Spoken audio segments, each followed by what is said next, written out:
Ekspor kopi Sumatera Selatan melalui ekosistem industri jasa keuangan daerah Provinsi Sumatera Selatan menuju Malaysia dan Australia telah dilaksanakan melalui Pelabuhan Bom Baru.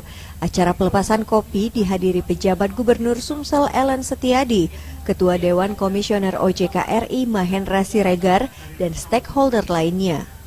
PJ Gubernur Sumsel Ellen Setiadi menyampaikan dengan dilaunchingnya ekspor perdana kali ini dapat menjadi langkah awal kemajuan pengembangan kopi Sumatera Selatan, mengingat potensi kopi di Sumsel nilai ekonominya sangat besar.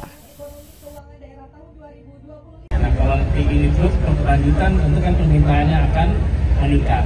Nah, salah satu yang harus kita jaga adalah kualitas. Ketika ada peningkatan, kalau kualitas tidak dijaga, nanti biasanya drop turun lagi, pembeli kecewa dan sebagainya. Nah, ini tugas kita pertama untuk menjaga itu. Pada kesempatan itu juga, Kepala OJK Provinsi Sumatera Selatan dan Bangka Belitung Arifin Susanto melaporkan mengekspor biji kopi ke negara Malaysia dan Australia sebanyak 14 kontainer atau sebanyak 277,2 ton, senilai 33,6 miliar rupiah. Dalam jangka panjang nanti. Bapak Ibu sekalian, ini mungkin tidak hanya yang pertama kali dan ini selanjutnya juga akan dikembangkan. Kami bersama-sama dengan eksporter asli dari Palembang, dari Pak Raffi dan Ibu Novi, dari agribisnis juga sedang menjajaki untuk ekspor ke Algeria ya.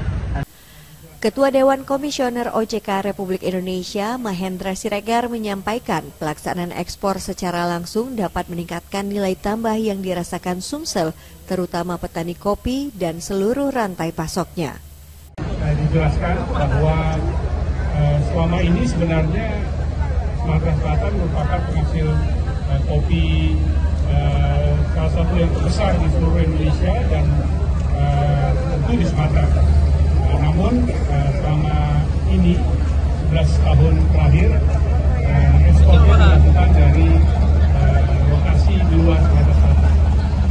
Kali ini kita melakukan ekspor perdana dari pelabuhan ini langsung. Tim Liputan Sriwijaya TV.